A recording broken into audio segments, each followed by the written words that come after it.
हम फिर से जीत गए, भारत की तीसरी T20 वर्ल्ड कप जीत। ये सब देख के लग रहा है कि क्या किसी ने सुपर इजी मोड में वीडियो गेम चलाकर छोड़ दिया क्या? विश्वास ही नहीं होता कि जहां हम 1990s में एक एक जीत को तरसते थे, वहां हम रेगुलरली जीतते जा रहे हैं।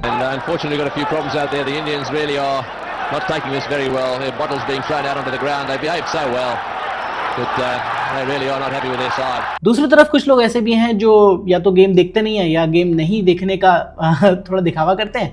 वो बोलते हैं कि अरे क्रिकेट तो ओवररेटेड है, कुछ हैंडफुल ऑफ कंट्रीज खेलती हैं, आपस में आपस में जीत जाते हैं। तो क्या सच में क्रिकेट को हम जरूरत से ज्यादा इंपॉर्टेंस देते हैं? क्या सच में क्रिकेट ओवररेटेड है? अगर हम अपनी कंट्री की बात करें, 150 करोड़ लोग हैं हमारे देश में, और एक खेल हमारे पूरी आइडेंटिटी को, हमारे इमोशंस को, हमारी पूरी लाइफ को ड्राइव करता है, वो थोड़ा अनफेयर लगता है, स्पेशली उन लोगों को जो इसको सिर्फ एक खेल की तरह देखते हैं। बट अगर आप एक क्रिकेट फैन हैं तो आप जानते होंगे कि भारत में क्रिकेट कभी खेल रहा ही नहीं, ये हमेशा से खेल से कहीं ज्यादा था।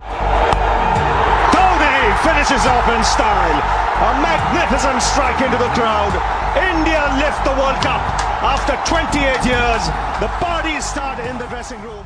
तो आज इस पावन अवसर पर जब हम एक और वर्ल्ड कप जीत गए हैं, तो इस सवाल को पूछने की गुस्ताखी कर रहे हैं कि क्या क्रिकेट एक ओवररेटेड गेम है? इस सवाल के जवाब के लिए हमें थोड़ा पीछे जाना पड़ेगा। अगर आप 1980s में या 1990s में पैदा हुए हैं तो आपको पता होगा कि जो आज भारत की स्थिति है कि हम हर जगह पर क्रिकेट में डोमिनेट कर रहे हैं, वैसी बिल्कुल भी नहीं थी। हम लोग फॉरेन टूर्स पर जाते थे, हारते थे, वापस आते थे, फिर फॉरेन टूर्स पर जाके हारते थे, चक्र चलता रहता था। और अगर हम जीतते भी थे तो सिर्फ घर में, सिर्फ इंडिया में या इंडियन सब कॉन्टिनेंट में। पर उसी के साथ एक और चीज हुई, 1990s में क्रिकेट ब्रॉडकास्ट होने लगा और क्रिकेट की दुनिया में आया एक 16 साल का बच्चा, जिसकी पहले ही मैच में पाकिस्तान के फास्ट बॉलर वकार यूनिस की गेंद से नाक टूट गई। Tendulkar, he doesn't like it quick at all. I think he may have taken that on the face. फिर भी वो रुका नहीं, खेलता रहा मैच दर मैच, सेंचुरी दर सेंचुरी, और आज उसे लोग क्रिकेट का भगवान सचिन तेंदुलकर बोलते हैं।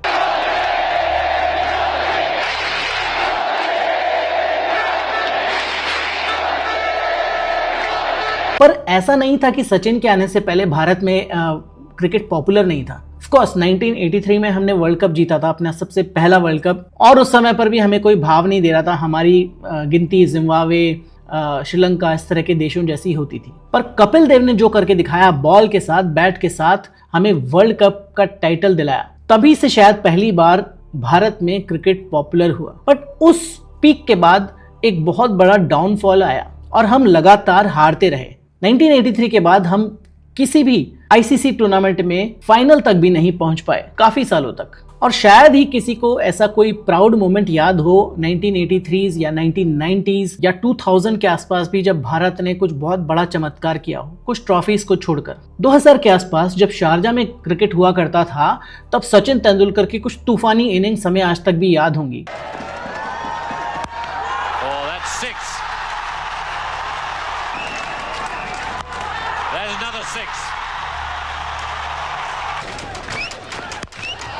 He's gone straight over the top and he's hit it very well. Who's been batting? Wonderful stroke. There are two men out there. But सिर्फ एक खिलाड़ी सचिन तेंदुलकर पूरी एक टीम का तारणहार नहीं बन सके। अधिकतर लोग उस समय पर सचिन के आउट होते ही टीवी बंद कर दिया करते थे कि सचिन आउट तो टीम खत्म।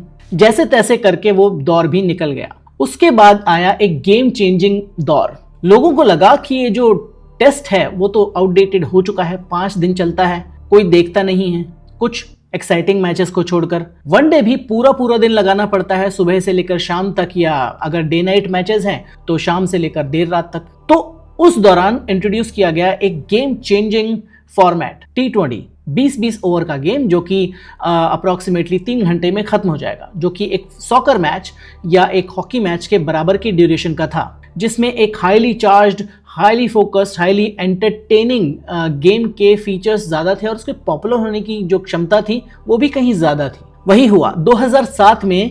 इस गेम की पॉपुलैरिटी को देखते हुए पहली बार वर्ल्ड कप ऑर्गेनाइज किया गया सिर्फ T20 के लिए, और शायद आपको पता ना हो कि उस 2007 के वर्ल्ड कप के लिए जितने भी मेजर बड़े बड़े खिलाड़ी थे, सचिन तेंदुलकर, सौरव गांगुली, राहुल द्रविड़, सबने खुद ही ऑप्ट आउट कर दिया और धोनी को कैप्टेंसी मिल गई बाय डिफॉल्ट, क्योंकि सीनियर्स T20 में इंटरेस्टेड नहीं थे। उनको लगा ये एक फैड है, दौर आया है और दौर चला जाएगा।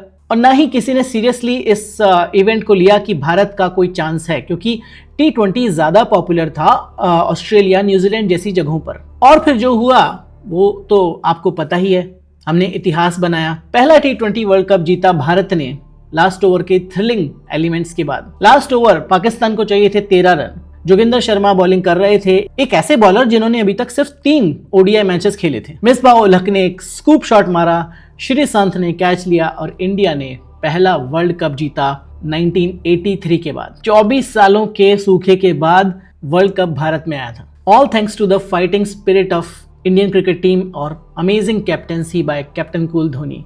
2007 का जब वर्ल्ड कप चल रहा था तो T20 की जो पॉपुलैरिटी थी, व्यूअरशिप थी, उसमें जबरदस्त जंप आ गया। आपको ध्यान होगा कि उसी दौरान युवराज सिंह बहुत पॉपुलर हो रहे थे, उन्होंने 6 छक्के मारे थे। तो जहां पर भारतीय टीम पहले सिर्फ सचिन या सहवाग जैसे लोगों पर डिपेंड करती थी, अब आ गए और भी ज्यादा तारणहार, धोनी जैसे, युवराज जैसे, विराट कोहली जैसे लोग सामने निकल कर आए और उन्होंने दिखाया कि अग्रेसिव क्रिकेट भी भारत खेल सकता है। ऑस्ट्रेलिया जो एक समय पर फेमस था स्लेजिंग के लिए, अग्रेसिव क्रिकेट के लिए, वो भारत भी खेल सकता है। तो इसी T20 की जबरदस्त पॉपुलैरिटी के बाद जो व्यूअरशिप में जंप आया वो था तकरीबन 350% का। जिस T20 क्रिकेट को सीनियर खिलाड़ी तक भाव नहीं दे रहे थे, अब वो रातों रात पॉपुलर हो चुका था। एडवर्टाइजर्स किसी भी रकम देने को तैयार हो चुके थे अपना सिर्फ एड चलाने के लिए। उसका फायदा उठाया एक बिजनेसमैन व्यक्ति ने, जिसे कहा जाता है ललित मोदी। अब ललित मोदी जैसे व्यक्ति को आप कितनी भी गालियां दें, कितने भी भ्रष्टाचार किए हों उस व्यक्ति ने, बट उसने एक गेम चेंजिंग आइडिया जरूर दिया IPL का, जो ऑफकोर्स जो यूरोपियन फुटबॉल लीग है, सॉकर लीग है, उनसे इंस्पायर्ड था। और इस तरह की लीग्स ऑस्ट्रेलिया में ऑलरेडी हो रही थी। ये था क्रिकेटिंग इतिहास में सबसे बड़ा एक्सपेरिमेंटेशन कि हम अलग अलग टीमें बनाएंगे अलग अलग शहरों के हिसाब से, और उनको बड़े बड़े जो इन्वेस्टर्स हैं वो खरीदेंगे और उन टीमों को आपस में भिड़ा देंगे, जैसा यूरोपियन लीग्स में होता है या फिर बाकी लीग्स में होता है, सॉकर लीग्स में। और भारत के T20 वर्ल्ड कप जीतने के बाद पॉपुलैरिटी तो ऑल टाइम हाई पर थी ही। तो 2008 में जब पहली बार IPL स्टार्ट हुआ तो उसके ब्रॉडकास्टिंग राइट्स $1 बिलियन से भी ज्यादा में खरीदे गए। अब BCCI को समझ में आ चुका था कि ये जो खेल है वो खेल उनको दुनिया का सबसे ज्यादा पैसा कमा कर देगा, दुनिया की सबसे प्रॉफिटेबल, सबसे अमीर स्पोर्टिंग ऑर्गेनाइजेशन बनाकर देगा। बट IPL से सिर्फ BCCI ने पैसा ही नहीं कमाया, IPL से भारत का जो ग्राउंड रियलिटी है क्रिकेट में वो चेंज हो गया। जहां भारत में सिर्फ 50 ग्राउंड हुआ करते थे, IPL के आने के बाद में वो ग्राउंड्स का नंबर हो गया 800 से ज्यादा। लोकल जो क्रिकेट अकेडमीज थी, स्टेट बोर्ड्स थे, प्राइवेट इन्वेस्टर्स थे, उन्होंने रियलाइज किया कि क्रिकेट में कितना जबरदस्त पैसा है। और भारत का जो क्रिकेट इंफ्रास्ट्रक्चर है वो इसी वजह से बिल्ड हुआ, जो कि एक्स्ट्राऑर्डिनरी है। अब ये सब फैक्ट्स तो आप जानते ही होंगे कि नंबर्स क्या हैं, रेवेन्यू कितना है, व्यूअरशिप कितना है, ग्रोथ कितना है, इन सबसे हमें कोई फर्क नहीं पड़ता। बट असलियत में क्रिकेट ने भारत को क्या दिया उसकी बात करते हैं। भारत ऑनेस्टली किसी और स्पोर्ट में ज्यादा कुछ कर नहीं पाया over the years, hockey, boxing या वेट लिफ्टिंग को छोड़कर। क्रिकेट ही एक ऐसा स्पोर्टिंग इवेंट है जहां पर भारत के पास कोई एक चांस था, जहां पर हम हर साल वर्ल्ड चैंपियन बनने का सपना देख सकते थे। और यही एक ऐसा खेल है जो 1970s, 1980s से हमारे पूरे देश को कश्मीर से कन्याकुमारी तक, बंगाल से गुजरात तक एक करके रखता है। क्रिकेट में जो भर भर का पैसा है उसने Tier 2, Tier 3 सिटीज के जो बच्चे हैं उनको एक सपना देखने का मौका दिया कि वो भी कुछ कर सकते हैं। जसप्रीत बुमराह जैसे जो प्लेयर्स हैं आज निकल कर आए हैं, वो सोच भी नहीं सकते थे आज से 20 साल पहले कि उनको कभी भी मौका मिलेगा। सूर्य कुमार यादव हो या हार्दिक पांड्या हो या ऋषभ पंत, ये सब लोग बहुत ही छोटे छोटे एरिया से आते हैं, तो शायद इन्हें नोटिस नहीं किया जाता, शायद इन्हें मौका नहीं मिलता 1990s का अगर वो दौर होता तो, जब क्रिकेट में पैसा तो कम था बट पॉलिटिक्स सबसे ज्यादा हावी थी। अब पैसा और पॉलिटिक्स दोनों हैं। अब क्रिकेट की पॉपुलैरिटी का आलम यह है कि भले एशियन गेम्स हो या ओलंपिक्स हो, सब में क्रिकेट को शामिल किया जा रहा है। अब हमारे पास एक और मौका होगा ओलंपिक्स में गोल्ड मेडल जीतने का। तो भले ही आप बोले कि क्रिकेट सिर्फ हैंडफुल ऑफ कंट्रीज खेलती हैं, बट वो हैंडफुल ऑफ कंट्रीज इसलिए हैं क्योंकि बाकी कंट्रीज को मौका ही नहीं मिल पाता। अभी हमने वर्ल्ड कप में देखा इटली कितना अच्छा परफॉर्म कर सकता है, नेपाल वंडर्स कर सकता है। ये जितने भी छोटी छोटी कंट्रीज हैं, अगर इनको मौका मिले, वर्ल्ड स्टेज पर खेलने का मौका मिले, ये भी कंपीट कर सकती हैं बड़ी टीम्स के साथ। तो अब जो वर्ल्ड कप जैसे इवेंट्स हैं, इनमें अगर ये टीम्स खेलेंगी साथ में, तो क्रिकेट सच में एक ग्लोबल स्पोर्ट बन पाएगा। और हम ये नहीं कहेंगे कि क्रिकेट तो सिर्फ हैंडफुल ऑफ कंट्रीज खेलती हैं। वो हैंडफुल ऑफ कंट्रीज आपको दिखती हैं क्योंकि बाकी लोगों को आप देख ही नहीं पाते, वर्ल्ड स्टेज पर कंपीट नहीं कर पाते, जैसे हम सॉकर में कंपीट नहीं कर पाते या किसी और जगह पर कंपीट नहीं कर पाते। क्योंकि सेम चीज सॉकर के बारे में भी कही जा सकती है कि वो तो सिर्फ यूरोपियन या कुछ अमेरिकन कंट्रीज खेलती हैं, बाकी कंट्रीज की रैंक तो बहुत पीछे है। अब अगर हम क्रिकेट की सिर्फ अच्छी अच्छी बातें करेंगे तो ये वीडियो इनकम्प्लीट होगा। क्रिकेट की सबसे बुरी बात रिसेंट ईयर्स में है क्रिकेट में बढ़ती डर्टी पॉलिटिक्स, जिसका सबसे बड़ा कंट्रीब्यूटिंग फैक्टर है BCCI, board of control for cricket in India. बहुत लोगों को लगता होगा कि बीसीसीआई एक सरकारी ऑर्गेनाइजेशन है, जबकि असलियत में बीसीसीआई एक प्राइवेट स्पोर्ट्स बॉडी है जिसका गवर्नमेंट से कोई लेना देना नहीं है और ना ही ये आरटीआई के अंतर्गत आता है। इसका मतलब है कि इसकी कोई पब्लिक अकाउंटेबिलिटी नहीं है कि कितना पैसा आ रहा है, वो पैसा कहाँ खर्च हो रहा है और कितना पैसा असल में इन नेताओं के जेब में जा रहा है। आप जानते होंगे कि कितने समय तक बीसीसीआई को जय शाह ने हेड किया। जय शाह जो है सुपुत्र अमित शाह के, जो हमारे गृह मंत्री हैं। जय शाह जिन्होंने कभी गली क्रिकेट खेलने के लिए भी बैट और बॉल नहीं पकड़ा।